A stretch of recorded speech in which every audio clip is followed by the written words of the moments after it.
సమయం కొరకు ఏర్పరచబడిన వేదవాక్య భాగాన్ని జ్ఞాపకం చేసుకుందాం. పరిశుద్ధులైన మోషే వ్రాసిన నిర్గమాకాండ గ్రంథము 20వ అధ్యాయము 1వ వచనాన్ని జ్ఞాపకం చేసుకుందాం. దేవుడు ఈ ఆజ్ఞలన్నీ వివరించి చెప్పాను. దేవుని నామమునకు స్తోత్రము కలుగును గాక. ప్రభునందు ప్రియ దేవుని బిడ్డలారా, దేవుని యొక్క పరిశుద్ధమైనటువంటి పాద సన్నిధిలో ప్రభు బిడ్డలుగా మనమందరం ఏకీభవించడానికి, ప్రభువుని స్తుతించి మహిమపరిచి ఘనపరచుకోవడానికి దేవుడు అనుగ్రహించిన ఈ మంచి సమయాన్ని బట్టి దేవునికి నేను వందనాలు, స్తుతులు, స్తోత్రాలు చెల్లిస్తూ ఉన్నా. ఈ సమయమున చదవబడినటువంటి లేఖన భాగాన్ని మనం చూస్తే, మోషే ప్రవక్త వ్రాసినటువంటి మాట, దేవుడు ఈ ఆజ్ఞలన్నీ వివరించి చెప్పెను అనేటువంటి మాటను మనం చూస్తూ ఉన్నాం. దేవుడు అనుగ్రహించినటువంటి 10 ఆజ్ఞలను గురించి మనం తరువాతి వచనాల్లో జ్ఞాపకం చేసుకుంటాం. ఇశ్రాయేలు సమాజంలో తోరా జరిగించడం అంటే ధర్మశాస్త్రాన్ని పఠించే అర్హత కావాలి అన్న ఈ 10 ఆజ్ఞలు అనుసరించే వాళ్ళై ఉండాలి. కాబట్టి ఈ ఆజ్ఞలకు అత్యంత ప్రాముఖ్యత ఇశ్రాయేలు వారి సమాజంలో ఉంది. ఇశ్రాయేలీలు కానీ, నేడి క్రైస్తవ సమాజాలు కానీ ఈ 10 ఆజ్ఞల్ని ఎలా చూస్తూ ఉన్నారు అంటే, దేవుని బిడ్డలుగా కనపరచబడాలి అంటే ఈ 10 ఆజ్ఞలు ఆచరించే వాళ్ళై ఉండాలి. లేదా మరొక మాటలో చెప్పాలి అంటే, దేవుడు అంగీకరించాలి అంటే ఈ 10 ఆజ్ఞలు ఆచరించాలి. ఆజ్ఞలు ఏమిటి? నీ దేవుడైన యెహోవాను నేను తప్ప వేరొక దేవుడు ఉండకూడదు. కాబట్టి మిగిలిన జాతుల వారిని కానివ్వండి, లేదా ఇతర మతస్థులను, ఇతర దేవతలను ఆరాధించేటువంటి వారిని తృణీకరించండి. దేవుని బిడ్డలారా, పదార్థముగా అంటే ప్రతి పదానికి ఇవ్వబడినటువంటి అర్థాలను ఆధారం చేసుకొని ఇశ్రాయేలు ప్రజలు ఆనాడు అనుకున్నారు, మేము ప్రత్యేకింపబడినటువంటి జనాంగము, దేవుని ప్రజలైనటువంటి వారము. యూదులు ఇశ్రాయేలీయులట అన్యులతో కలిసి భోజనం కూడా చేసేవారు కాదట. ఇతర జాతుల వారిని లేదా ఇతర మతస్థుల వారిని, ఇతర ప్రజలను అంటరాని వాళ్ళులాగా చూసేవాళ్ళట. కారణం, ఈ 10 ఆజ్ఞలను మేము అనుసరిస్తూ ఉన్నాం, మేము దేవుని ప్రజలము, దేవుడు ఎన్నుకున్నటువంటి వాళ్ళము.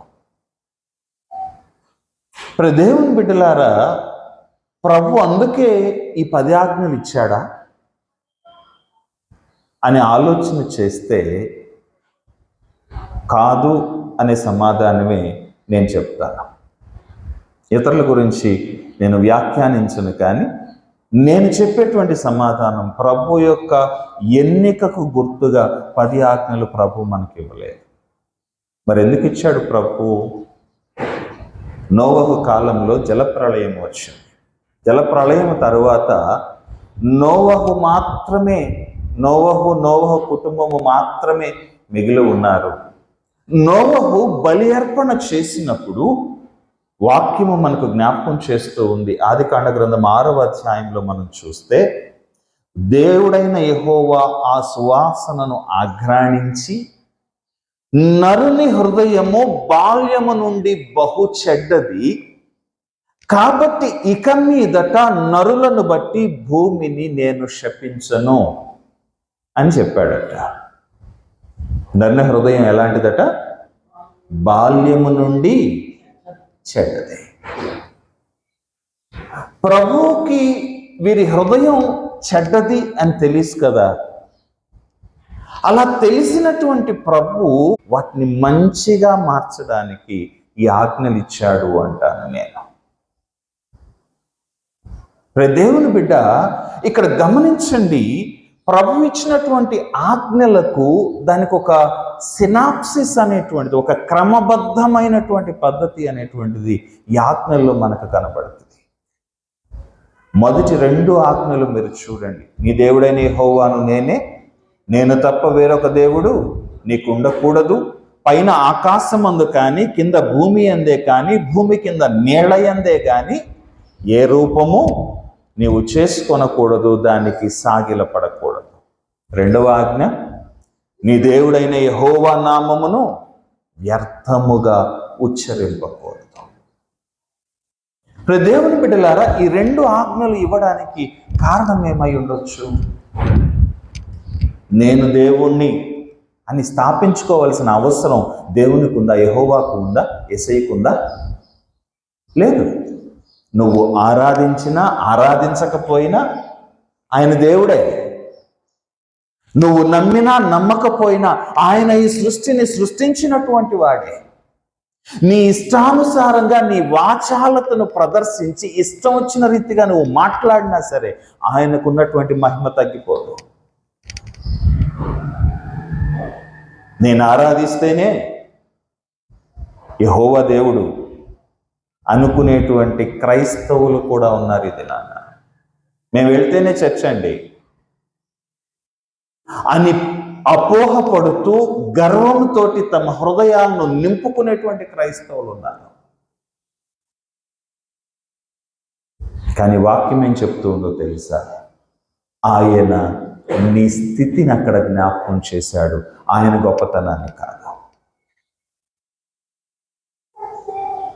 దేవుని బిడ్డలారా గమనించండి, ఇక్కడ ప్రభు చెప్పినటువంటి మాట, నీ దేవుడైన యెహోవాను నేనే, నేను తప్ప వేరొక దేవుడు నీకు ఉండకూడదు. ఇది అర్థం చూస్తే మనకు ప్రభువే నేను దేవుణ్ణి అని నిరూపించుకోవడానికి ప్రయత్నం చేసినట్టు కనపడుతుంది, కానీ కాదు. అక్కడ మన స్థితిని ప్రభు జ్ఞాపకం చేస్తూ ఉన్నాడు. ఏంటి మన స్థితి? చూడండి, దావీదు భక్తుడు ఒక చక్కని మాట అంటాడు. కీర్తనల గ్రంథంలో మనం చూస్తే, కీర్తనల గ్రంథము 8వ అధ్యాయము 4-5 వచనాలను మనం చూస్తే అక్కడ వ్రాయబడినటువంటి మాట చూడండి.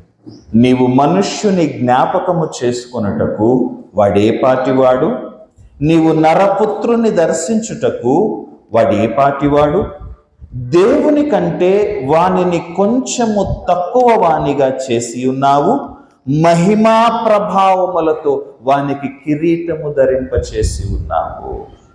దీనిని గురించి, సేమ్ ఇదే వాక్యాన్ని గురించి హెబ్రీ పత్రికకారుడు వ్యాఖ్యానం చేస్తూ అంటాడు, నీవు మనుష్యుని దర్శించుటకు ఆ జ్ఞాపకము చేసుకున్నటకు వాడు ఏ పాటి వాడు, దేవదూతల కంటే కొంచెము తక్కువ వానిగా వానిని చేశాడు.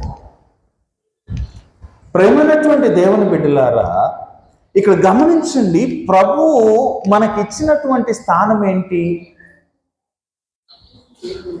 దేవుని కంటే కొంచెము తక్కువ వానిగా మనల్ని చేశాడు, మహిమా ప్రభావములతో మనకు కిరీటము ధరింప చేశాడు, సమస్తమును వాని చేతి కింద అప్పగించాడు.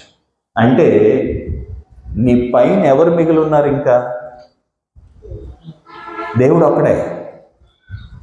నీకంటే అధికుడైనటువంటి వాడు దేవుడు ఒక్కడే. నీ తరువాతనే మిగిలినవన్నీ ఉన్నాయి. మనకు అర్థం కావాల్సిన విషయం ఇది. నీ దేవుడైన యెహోవాను నేనే, నేను తప్ప ఇంకొక దేవుడు ఉండకూడదు అని ప్రభు చెప్పడం వెనక మనకు అర్థం కావాల్సిన విషయం ఏంటంటే, నాకంటే పైన దేవుడు మాత్రమే ఉన్నాడు, ఇంకెవరు లేరు. నా తరువాతనే అందరూ ఉన్నారు. నేను ఒకవేళ దిగజారిపోయి వాళ్ళ వెంట పడుతున్నాను. ఇక్కడ ప్రభు చెప్పిన మాట చూడండి, భూమి మీద కానీ, పైన ఆకాశమందు కానీ, కింద భూమి మీద కానీ, భూమి కింద నీళ్లలో ఉండేది కానీ ఏ రూపము నువ్వే రూపం చేసుకోకూడదు, ఏ రూపానికి నువ్వు సాగిలు పడకూడదు. దేవుని బిడ్డలారా, ఈ ఆజ్ఞలు ఇవ్వబడినటువంటి సందర్భాన్ని చూడండి.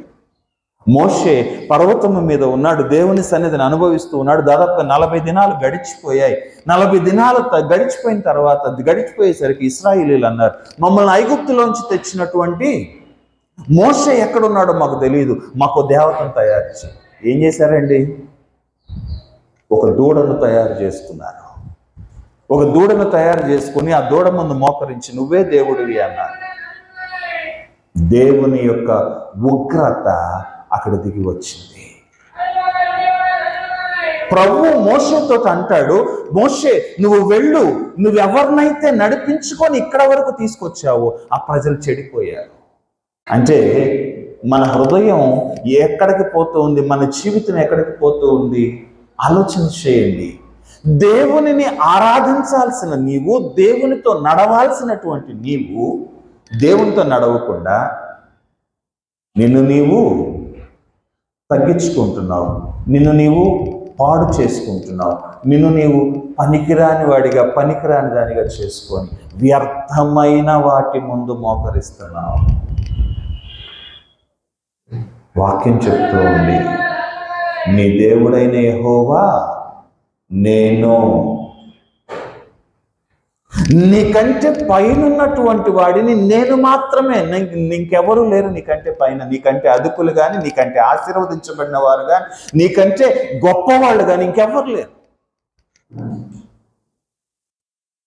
దేవుని బిడ్డలారా, ఇది ఆధారం చేసుకొని ఇశ్రాయేలీయులు ఏం చేసేవాళ్ళంట, మేము దేవుని ప్రజలం కాబట్టి దేవుని పేరట నీకు ఆనబెడుతున్నాను, ప్రతిదీ దేవుని పేరు చెప్పి పాపం కూడా చేపిస్తున్నారు. అందుకని ప్రభు అక్కడ 2వ ఆజ్ఞ అంటాడు, నీ దేవుడైన యెహోవా నామమున వ్యర్థముగా ఉచ్చరించొద్దు. ఎందుకంటే ఆయన నీకంటే పైన ఉన్నటువంటి వాడు, నీకంటే పైన సమీపించరాని తేజస్సులో నిలిచి ఉన్నవాడు. ఇది మనకు అర్థం కావట్లేదు. ఎందుకని? నీకోసం నా కోసం ప్రాణం పెట్టాడు కదా, నీకోసం నా కోసం అయ్యో నా బిడ్డలారా అని సిలువ మీద శ్రమనంతా ఓర్చుకున్నాడు కదా. కాబట్టి మనకు అర్థం కావటం లేదు. కానీ ఆయన యొక్క స్థాయి ఏమిటి? సమీపించరాని తేజస్సులో ఆయన మాత్రమే వసించుచు సమస్తమును జరిగించువాడు. పౌలు భక్తుడు సాక్ష్యం ఇస్తాడు మనకి. దేవదూతలు కూడా ఆయన దగ్గరికి వెళ్ళాలంటే భయపడతారట. యెషయా గ్రంథకర్త ఏమని జ్ఞాపకం చేశాడు మనకి? 6వ అధ్యాయంలో మీరు చూడండి, కెరూబులు ఎగురుతూ ఉన్నాయట, ఒక్కొక్కరికి 6 రెక్కలు ఉన్నాయంట. వాళ్ళు ఏం చేశారు? 2 రెక్కలతోటి కాళ్ళు కప్పుకున్నారంట, 2 రెక్కలతోటి ముఖం కప్పుకున్నారంట, 2 రెక్కలతోటి ఎగురుతూ ఉన్నారట. దేవుడైన యెహోవా, సైన్యములకు అధిపతియగు యెహోవా పరిశుద్ధుడు, పరిశుద్ధుడు, పరిశుద్ధుడు అని గాన ప్రతిగానములు చేస్తూ ఉన్నారట. మీరు అక్కడ చూడండి, కెరూబులంటే దూతల కన్నా అత్యధికంగా దేవునికి సమీపంగా ఉండగలిగినటువంటి దేవదూతల్ని కెరూబులు అంటారు. ప్రధానమైన దేవదూతలు. ఆ ప్రధానమైన దేవదూతలే ప్రభు యొక్క మహిమను చూడలేకపోతూ ఉన్నారట, ముఖం కప్పుకున్నారట. ప్రభు యొక్క సన్నిధిలో ఉన్న ఆ పరిశుద్ధతను తట్టుకోలేక, అయ్యో మా పాదాలు ఒకవేళ ఎక్కడైనా తాకుతాయేమో అని పాదాలను కప్పుకున్నారంట. మనం ఏం చేస్తున్నామండి? దేవుని యొక్క ప్రధాన దూతలు అలా ఉంటే మనం ఏం చేస్తున్నాం? దేవుని సన్నిధిలోనికి వచ్చినప్పుడు ఆయన బిడ్డలలాగా మనల్ని మనం కనపరుచుకోగలుగుతున్నామా? దేవుని దగ్గరికి వచ్చినప్పుడు కనీసం మన ఆలోచనల్లో ఉన్న మలినాన్నైనా కడుక్కొని పరిశుద్ధంగా ప్రభు దగ్గర ఉంటున్నామా? ప్రభు అందుకే అంటున్నాడు, నీ నోరు ఒకవేళ వ్యర్థంగా నా నామం ఉచ్చరిస్తుందేమో, జాగ్రత్త పడు. నీ నోరు ఒకవేళ వ్యర్థంగా నా నామాన్ని ఉచ్చరించి పాపం చేస్తూ ఉన్నావేమో, జాగ్రత్త పడు. మొదటి 2 ఆజ్ఞలు నీ స్థితిని నీకు జ్ఞాపకం చేస్తున్నాయి. 3, 4 ఆజ్ఞలు నువ్వు చేయాల్సినటువంటి పనులు నీకు జ్ఞాపకం చేస్తూ ఉన్నాయి. 3వ ఆజ్ఞ ఏంటండి? విశ్రాంతి దినమును పరిశుద్ధంగా ఆచరించు. 4వ ఆజ్ఞ, నీవు దీర్ఘాయుష్మంతుడవగినట్లు నీ తల్లిని నీ తండ్రిని సన్మానించు. ఇప్పుడు దేవుని బిడ్డలారు గమనించండి, ఈ 2 ఆజ్ఞలు 2 బాధ్యతలు మనకిస్తున్నాయి. ఈ 2 ఆజ్ఞలను మనం చూసినప్పుడు విశ్రాంతి దినమును పరిశుద్ధముగా ఆచరించుము. విశ్రాంతి దినము అనడానికి ఆదిమ హీబ్రూ భాషలో ఉపయోగించబడిన పదం ఏంటో తెలుసా? సబ్బాత్ అనేటువంటి పదం ఉపయోగించబడింది. దీనికి అర్థం ఏమిటి? సాధారణమైనటువంటి అర్థాన్ని మనం తీసుకుంటే విరామము లేదా విశ్రాంతి అనే పదాన్ని అనే మాటలను మనం ఉపయోగించుకోవచ్చు. కానీ ఆ ఆదిమ హీబ్రూ భాష నుంచి తరువాత గ్రీకులోనికి, గ్రీకు తర్వాత ఇంగ్లీష్లోనికి అవి తర్జుమా చేయబడి ఈ సాధారణీకరించబడిన అర్థం మనకు వస్తుంది, విరామము లేక విశ్రాంతి అని. కానీ అసలు మూల అర్థాన్ని మనం పరిశీలన చేస్తే మార్గ నిర్దేశకత్వము కొరకు లేదా ఒక నడిపింపు కొరకు తీసుకొనవలసినటువంటి విరామం. అంటే నువ్వు ఒక పని చేస్తూ ఉన్నావు, ఆ పని సరిగ్గా నడుస్తూ ఉందో లేదో నీకు అర్థం కాలేదు. నువ్వు ఒక పనిని చేయడానికి ప్రారంభం చేశావు, అది నీవు చేసినటువంటి ప్లాన్ ప్రకారం, ప్రణాళిక ప్రకారం నడుస్తూ ఉందో లేదో నీకు తెలియదు. ఏం చేస్తారు? చేసే పని ఆపి సరిగ్గా జరిగిందా లేదా ఇప్పుడు దాకా అని చూసుకుంటాం. ప్రభు అంటున్నాడు, నీవు నా బిడ్డగా ఉండాల్సినటువంటి వాడివి, నీ హృదయం చెడ్డదయ్యి నా దగ్గర నుంచి దూరం అయిపోయావు, నీ స్థితిని నువ్వు పోగొట్టుకున్నావు. నా తర్వాత నా బిడ్డగా నిలబడాల్సిన స్థితి నుంచి జారిపోయి ఈ లోకంలో ఉన్న ప్రతిదానికి మోకరించే స్థితిలోనికి నువ్వు వచ్చావు. కాబట్టి అది తిరిగి నువ్వు సంపాదించుకునే ప్రయాణంలో ఏ స్థితినైతే నువ్వు కోల్పోయావో ఆ స్థితిని తిరిగి సంపాదించుకునే ప్రయాణంలో నిన్ను నీవు జాగ్రత్తగా చూసుకోవాలా. అందుకొరకే నీకు విశ్రాంతి దినము అనేది ఇవ్వబడింది. ప్రభు చెప్పింది అక్కడ, 6 దినాలు నువ్వు కష్టపడు, 7వ రోజు విశ్రాంతి దినము. నువ్వు అక్కడ ఆ దినముని ఏ పని చేయవాలి అంటే నువ్వు 6 రోజులు చేసిన పనిని 7వ రోజు నువ్వు మదింపు చేసుకో. ఈ 6 దినాల్లో నేనేం నేర్చుకున్నాను, ఎంత ప్రభువుకి దగ్గర అయ్యాను, నేను చేసిన పొరపాట్లు ఏంటి, ప్రభు దగ్గర నేను ఇంకేం నేర్చుకోవాలి, ఇంకెంత ఎదగాలి, ఇవన్నీ పరిశీలించుకో. దేవుని వాక్యం ఏమని తెలియజేస్తూ ఉందో తెలుసు. అపోస్తుల కార్యముల గ్రంథంలో 16వ అధ్యాయం అనుకుంటాను, పౌలు గారు అంటారు, ఆయన తనను గూర్చి ఎవరికీ తెలియకుండా దాచిపెట్టలేదు అని చెప్తూ అక్కడ అంటాడు, తన్ను తడువులాడి కనుగొందురేమోయని ఆయన నియామక కాలములను, విశ్రాంతి దినములను మనకు గుర్తుగా ఉంచెను అంటాడు. అంటే విశ్రాంతి దినము అనేటువంటిది ఎలాంటిదండి? విశ్రాంతి దినము నువ్వు చేయాల్సినటువంటి పని ఏంటయ్యా? గత వారం దినాల్లో 6 దినాల్లో నువ్వేం చేసావో నువ్వు చూసుకోవాలా. నువ్వు మంచి చేసావా, చెడు చేసావా, పాపం చేసావా, పుణ్యం చేసావా, దేవునికి ఎంత దగ్గర అయ్యావు, దేవుని నుంచి ఎంత దిగజారిపోయావు, ఈ లెక్కలన్నీ ఈరోజు చూసుకోవాలా. ఈ లెక్కలన్నీ చూసుకొని దేవుని దగ్గర మరలా మనల్ని మనం పరిపుష్టం చేసుకోవాలి. ఎందుకంటే దేవుని సన్నిధిలోనికి వస్తే వాక్యము జ్ఞాపకం చేస్తూ ఉంది, పరిశుద్ధాత్మ నీ మీదకి దిగి వస్తాడు. నువ్వు ఎలా ఉంటావో, ఏ స్థితిలో ఉంటావో ప్రభు నీకు తెలియదు, కానీ ప్రభువుకి తెలుసు. నువ్వు ఎలాంటి పరిస్థితుల్లో బ్రతుకుతావో నీకు తెలియదు, కానీ ప్రభువుకి తెలుసు. మనం నడవాల్సినటువంటి దారేదో ప్రభు మనకి ఈరోజు నేర్పిస్తాడు. నేర్పించడా? ఆలోచన చేయండి. నిజంగా మన మనసు ప్రభు మీద పెట్టి మోకరించగలిగితే ప్రభు మనతో ఎన్ని మాటలు మాట్లాడతాడో. నా బిడ్డ ఇన్ని రోజులకి నా మాటలు వినడానికి ఇష్టపడుతుంది అని ఇన్ని మాటలు ప్రభు మనతో మాట్లాడతాడో.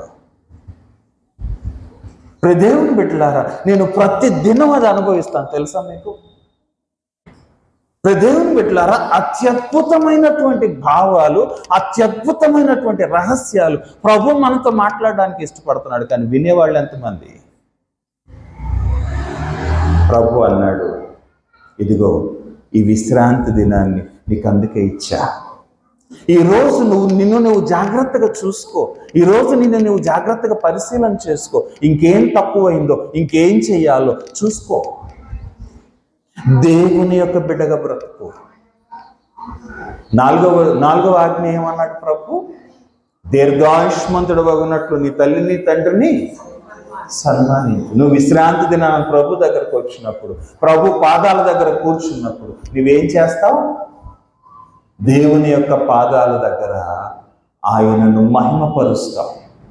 దేవుని యొక్క పాదాల దగ్గర ఆయనను స్తుతిస్తావు. నాలుగవ ఆజ్ఞ కూడా అదే ప్రభు మనకు చెప్పింది, నీ తల్లిని తండ్రిని సన్మానించు. తల్లిని తండ్రిని సన్మానిస్తే దేవుణ్ణి ఎలా సన్మానించినట్లు అవుతుంది? దేవుని బిడ్డలారు గమనించండి, నీ తల్లి నీ తండ్రి దేవుని చేతులలో సాధనాలు. దేవుని చేతులలో సాధనాలు. నీవి లోకపులో దేవుని చిత్త ప్రకారంగా నీ ప్రయాణం ప్రారంభించడానికి మూల కారణం వాళ్ళిద్దరే కాదా? సైన్స్ చెప్తున్న మాట చూడండి. మనుషుడట 46 క్రోమోజోములతో నిర్మించబడతాడట. జీన్స్ అని చెప్తాం మనం. మన లక్షణాలను, మన జీవితాన్ని, మన జీవిత పరిమాణాన్ని, అంటే ఎంతకాలం బ్రతుకుతాడు అనేది కూడా ఆ జీన్సే నిర్ణయిస్తాయట. ఈ జీన్స్ ఎక్కడి నుంచి వస్తాయి? 23 జతలు, అంటే 46 ఉంటాయి. 23 ఏమో తల్లి దగ్గర నుంచి వస్తాయంట, ఇంకొక 23 ఏమో తండ్రి దగ్గర నుంచి వస్తాయంట. దేవుని బిడ్డలారా, మీకు ఒక్క పోలిక జ్ఞాపకం చేస్తాను. మొట్టమొదట ఆదాముని చేసినప్పుడు ప్రభు ఎలా చేశాడు? నేలమట్టిని తీసి, నేలమట్టి నువ్వు నా రూపంలోకి రా, నా పోలికలోకి రా అని చెప్పాడా? ఆ వాక్యం తీయండి. ఆదికాండ గ్రంథం 2వ అధ్యాయంలో మనం చూస్తే దేవుడు మనుష్యుణ్ణి నేల మంటితో నిర్మించెను అంటాడు. దేవుడట మనుష్యునంట నేల మట్టితోటి నిర్మించాడంట. అంటే ఆయన చేతులతో పని చేశాడు. తన రూపంలోనికి, తన పోలికలోనికి ఆ మట్టిని తీసుకొని రావడానికి ఆయన చేతులు ఆయనకు సాధనాలుగా ఉపయోగపడ్డాయి. నేను అంటాను, నీ తల్లిదండ్రులు ఆ చేతులు. అంటే నీవు నీ తల్లిదండ్రులను సన్మానిస్తున్నావు అంటే ఇండైరెక్ట్గా దేవునిని మహిమపరుస్తూ ఉన్నావు. ఇది అర్థం కాక అనేక మంది నేను ఇండివిజువల్ని అనుకుంటూ తలగరేసుకుంటూ లోకంలో తిరుగుతూ ఏమైపోతారో తెలుసా? చివరికి ఎందుకు పనికి రాకుండా మిగిలిపోతారు. ఆశీర్వాదాల కోసం వెతుకుతారు, కానీ ఆశీర్వాదాలు దొరకవు. సమాధానం కోసం వెతుకుతారు, కానీ సమాధానం దొరకదు. ఎందుకంటే వాళ్ళు సన్మానించవలసిన దేవుని చేతుల్ని వదిలిపెట్టారు. ప్రేమైనటువంటి దేవుని బిడ్డలారా, ఈ దినాన్ని ఆలోచించేద్దాం. అయ్యా, నా కుటుంబం సమాధానకరంగా లేదయ్యా. ఎంతమంది ప్రార్థన చేయట్లేదు, ఎంతమంది ప్రభు దగ్గరకు వచ్చి మోకరించి అడగట్లేదు. ప్రభు ఏమన్నాడండి? దేవుడు జతపరిచిన వారిని మనుష్యుడు వేరుపరచకూడదు, వారిద్దరూ ఏక శరీరం, ఒకటే శరీరం అయి ఉంటారంట. అంటే వాళ్ళిద్దరూ ఒకళ్ళే మనిషి. ఆ ఒక మనిషి ఇటు తల్లిదండ్రులను కానీ అటు తల్లిదండ్రులను కానీ ఏం చేయాలా? సన్మానించాల్సిందే. కానీ ఆలోచన చేయండి, ఇటువైపు వారు అటువైపు వారిని కానీ, అటువైపు వారు ఇటువైపు వారిని కానీ సన్మానించడం ఎక్కడన్నా చూస్తున్నామా మనం? ఎందుకని? కారణం, మనం ఒక శరీరం కావాలిగా, దేవునిలో ఒకటిగా నిలబడాలి కదా. దేవుని యొక్క బిడల్లాగా దేవునిని మహిమపరిచేటువంటి విధంగా మన జీవితాలు మార్చబడాలి కదా. వాక్యము జ్ఞాపకం చేస్తూ ఉంది, నీ తల్లిదండ్రులను నీవు సన్మానించకపోతే నీవు నీ దేవునిని సన్మానించిన వాడవు కాదు. దేవుని బిడ్డ ఈరోజు ఆలోచన చేద్దాం. ప్రభు అంటున్నాడు, ఇవి రెండు నీ బాధ్యతలు. ఒకటి, నీ గమ్యం ఏంటి, నువ్వెంతవరకు చేరావు అనేది నిన్ను నువ్వు పరిశీలన చేసుకొని ముందుకు వెళ్ళడం నీ బాధ్యత. రెండవది, దేవుని చేతులలో నీవు రూపొందించబడ్డావు. దేవుని యొక్క చేతులుగా నీ తల్లిదండ్రులను ప్రభువు నీ చేతుల్లో ఉంచాడు, నీ ముందు ఉంచాడు. వాళ్ళని సన్మానించడం ద్వారా దేవునిని ఘనపరచడం నీ బాధ్యత. ప్రేమైనటువంటి దేవుని బిడ్డలారా, 3-4 ఆజ్ఞలలో మన బాధ్యతలు ప్రభు మనకు జ్ఞాపకం చేశాడు. 5, 6, 7 ఆజ్ఞ: నరహత్య చేయకూడదు, వ్యభిచరించకూడదు, దొంగిలించకూడదు. ఈ 3 ఆజ్ఞలు మనలో కలిగినటువంటి లోపాలను జ్ఞాపకం చేస్తాయి. మన బుద్ధిలో ఉన్నటువంటి వక్రతని, వంకరని చూపిస్తాయి. గమనించండి దేవుని బిడ్డలారా, ఇక్కడ మనం ఆలోచన చేస్తే నరహత్య చేయకూడదు అనే దాని గురించి తర్వాత మనం మాట్లాడుకుందాం. వ్యభిచరించకూడదు. వ్యభిచారం అనే ఆలోచన ఎక్కడి నుంచి వస్తుంది? బుద్ధిలోంచే వస్తుంది. దొంగిలించకూడదు. ఎవరైనా దొంగతనం చేస్తే ఏం చేస్తారు? మన ఇంట వంట లేదు, ఈ బుద్ధులు నీకు ఎక్కడి నుంచి వచ్చినీరా అని అడుగుతారు కదా. వ్యభిచారం చేస్తూ దొంగతనం చేస్తూ పట్టుబట్టాడు అనుకోండి, ఆ ఇంట్లో వాళ్ళైతే మన ఇంట వంట లేని అలవాట్లు నీకు ఎక్కడి నుంచి వచ్చాయిరా? అలవాట్లు అంటే ఎక్కడ పుడుతున్నాయి? మనుషుల్ని చంపే ఆలోచన కానీ, వ్యభిచరించే ఆలోచన కానీ, లేకపోతే దొంగతనం చేసే ఆలోచన కానీ, ఇవన్నీ కూడా ఎక్కడి నుంచి పుడతాయి అంటే నీ బుద్ధిలోంచి పుడుతున్నాయి. ఎక్కడ చెడిపోయింది ఇది? దేవుడు తినవద్దన్న పండు తిన్నప్పుడు చెడిపోయింది. ప్రభువు చెప్పాడు, నువ్వు తినవద్దు. కానీ వాళ్ళ హృదయంలో అనుమానం అనేటువంటిది మొదలైంది. ఎక్కడ మొదలైంది? సర్పం వచ్చి అడిగింది, ఇది నిజమా? అంతే. ఒక ప్రశ్న వేస్తే మన మనసుల్లో అనుమానం మొదలవుతుంది. ఆ అనుమానం తీర్చుకున్నదాకా మనకు మనశ్శాంతి ఉండదు. ఆదామవ్వల ఇద్దరికి కూడా జరిగింది అదేనండి. సర్పం వచ్చి అక్కడ వాళ్ళని అడిగింది, ఇది నిజమా అన్న ఒక మాట అడిగింది. అవును నిజము అని చెప్పారు. సర్పం అంది, కాదు, అది అట్ట కాదు, మీరు తింటే దేవుళ్ళలాగా అయిపోతారు, దేవతల్లాగా అయిపోతారు అని ప్రభు మిమ్మల్ని అట్లా తినొద్దు అన్నాడు. నాకు తెలుసు, నేను చూసా. మీరు చావు అనుమానం పడింది. అది తింటే చస్తామా చావా? బుర్రలో వంకర మొదలైంది. అది తిని చూస్తే చావకపోతే అప్పుడు చూద్దాం. నేను అనుకుంటాను, అవ్వమ్మ అనుకుని ఉంటుంది, ఆ పండు ముందు నేను తిందాం, నేను చేస్తే ఆదామన్న బతుకుంటాడుగా. అక్కడ చూడండి, ఆమె కొన్ని తిని తన భర్తకు ఇవ్వగా, పరిశుద్ధ గ్రంథం చాలా స్పష్టంగా చెప్పింది. అక్కడ అవ్వమ్మంట ముందు కొన్ని తిన్నదంట, తిని తర్వాత తీసుకొచ్చి భర్తకి ఇచ్చిందంట. నేను అనుకుంటాను, అవ్వమ్మ ఏమనుకుని ఉంటుందంటే, ఇది తింటే నేనేగా చచ్చిపోయేది, ఆదాం బతుకుంటాడుగా, సరిపోద్దులే. ఒకవేళ చచ్చిపోకపోతే నా అనుమానం తీరుద్దిగా అనుకుంది. అది తిన్నది, ఏమీ కాలేదు. పట్టుకొని పోయి ఆదాము చెప్పింది, ఇది తింటే ఏం కాలే, నువ్వు కూడా తిను. దేవుని బిడ్డలారా గమనించండి, వాళ్ళ మనసులో వచ్చిన అనుమానము, ఆ బుద్ధిలో వచ్చిన వక్రత అక్కడితో ఆగిపోలా. క్రమక్రమంగా ఎక్కడికి వెళ్ళింది? ఆదామేమో అవ్వమ్మ మీద, అవ్వమేమో సర్పం మీద నిందలు వేసుకునే దగ్గరికి వెళ్ళింది. నేను చచ్చిపోలేదు, అక్కడితో ఆగిపోతే ఏ సమస్య లేదు. కానీ ఆదాం ఏం చేశాడు? అప్పుడు దాకా నా మాంసంలో మాంసము, నా ఎముకలలో ఎముక, నాలో సగం నరు నుంచి తీయబడింది కాబట్టి నారి అన్న మహానుభావుడు ఇప్పుడేమంటున్నాడు? నీవు నాతో నుండుటకు ఇచ్చిన ఈ స్త్రీ.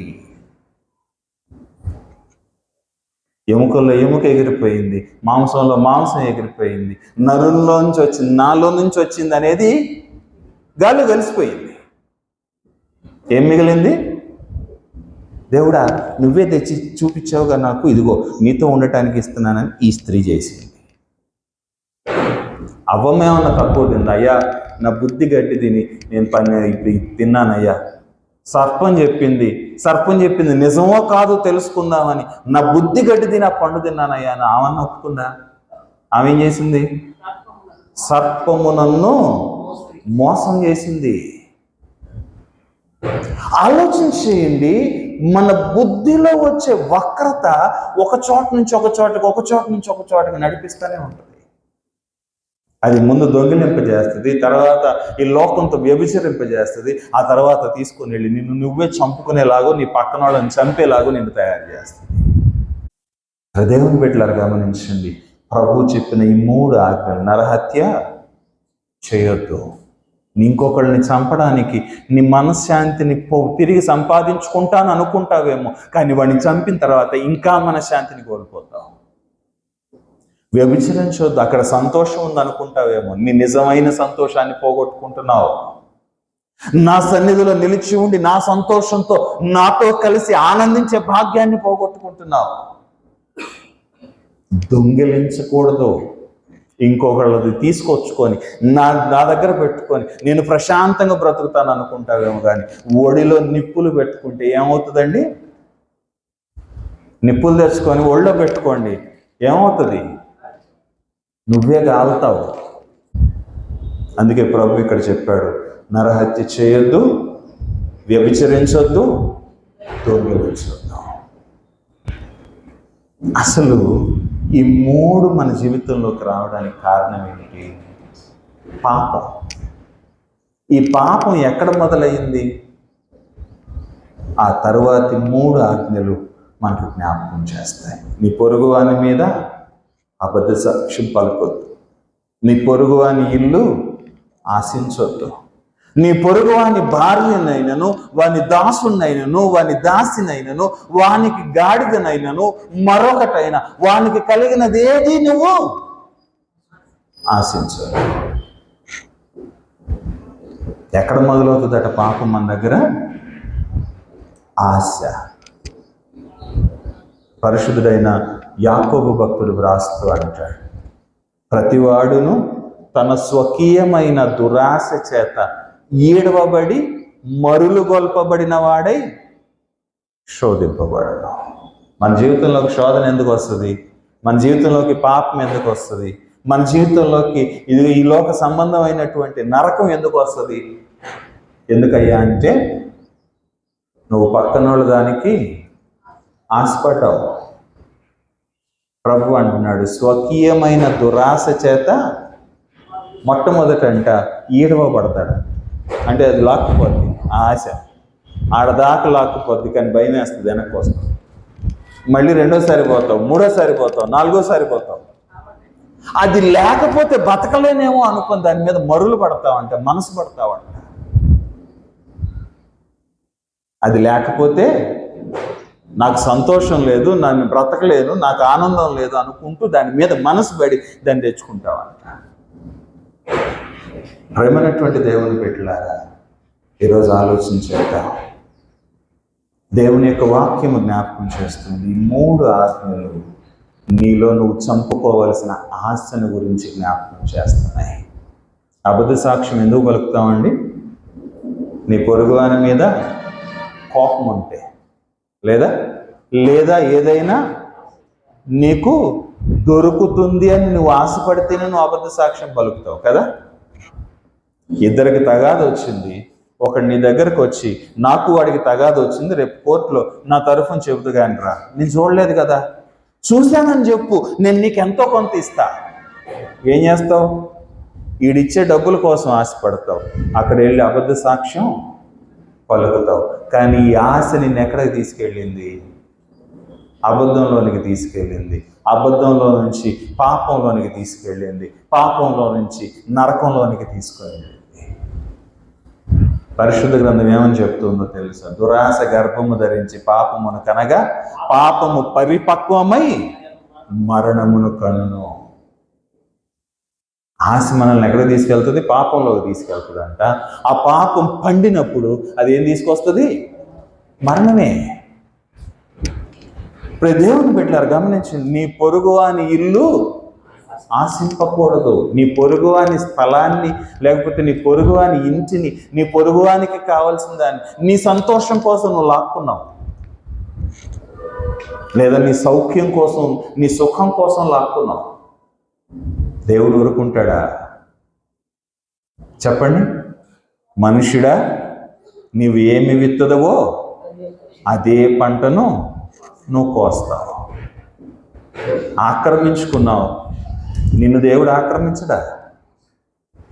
తెలుగులో ఒక మంచి సామెత ఉంది, తాడిని దన్నేవాడు ఉంటే వాడి తల దన్నేవాడు ఇంకోటి ఉంటాడు. వాడు వచ్చినప్పుడు నీ బ్రతికేంటి? నేను తాడిని దన్నాను అని తలెగరేసుకున్నావు, తలెగరేసుకుని తిరుగుతున్నావు నువ్వు. నీ తలను దన్నేవాడు వచ్చినప్పుడు నీ బ్రతికేంటి? దేవుని బిడ్డ, ఈరోజు ఆలోచించే. నీ పొరుగు వాని భార్యనైనను, వాని దాసుడినైనను, వాని దాసినైనను, వానికి సంబంధించింది ఏదైనా నువ్వు ఆశించొద్దు. ఎందుకంటే వాటిని తెచ్చుకొని నీ ఇంట్లో పెట్టుకోవాలనుకుంటే నీ ఇంట్లో నీవు పాపాన్ని తెచ్చిపెట్టుకుంటున్నావు. వాటిని తెచ్చుకొని నీ ఇంట్లో పెట్టుకోవాలనుకుంటే నీ ఇంట్లో నువ్వు ఘోరమైనటువంటి మరణాన్ని తెచ్చిపెట్టుకుంటున్నావు. దేవుని బిడ్డలారా, ఈరోజు ఆలోచించేద్దాం. ప్రభు చెప్పిన ఆజ్ఞను చూడండి. నీ పాపమునకు మూలము నుంచి నువ్వు బయటపడాలా? నీ బుద్ధిలో ఉన్నటువంటి వక్రత సరిచేయబడాలా?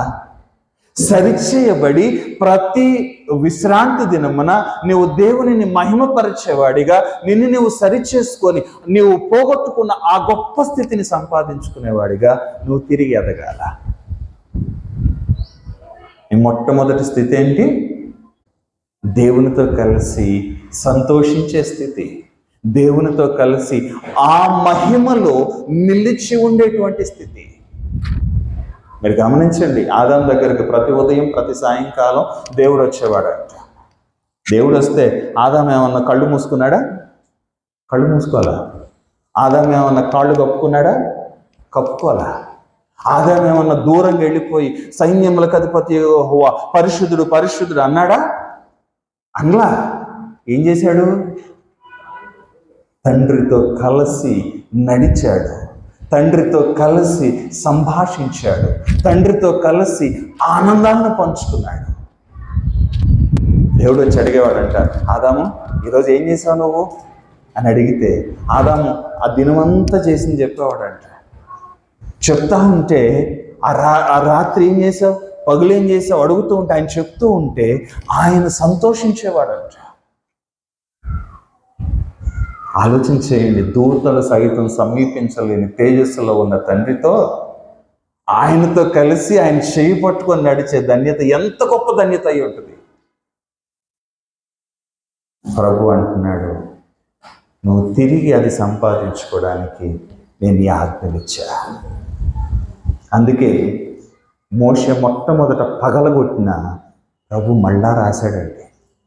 మీరు చూడండి, మోషే 40 రోజుల పైనుండి దేవుడు చెక్కి రాసిచ్చినటువంటి రాతి పలకలను పట్టుకొని కిందకు వచ్చేసరికి అక్కడ దూడ గాన ప్రతిగానాలు జరుగుతా కనపడితే మోషే ఏం చేశాడు? ఆ రాతి పలకలను ఎత్తి పగలగొట్టాడంట. దానిలో నుంచి అగ్ని వచ్చి ఆ దూడను దహించి వేసిందంట. ఆ బూడిదంతా నీళ్ళలో కలిపి ఇశ్రాయేలు చేత తాగించాడు. అయిపోయింది అక్కడతోటి. కానీ ప్రభు అన్నాడు, మోషే నేను నీకు ఇచ్చానే రాతి పలకలు అవి అట్లాంటి మళ్ళీ చేసుకోనరా, నేనే నీకు రాసిస్తా.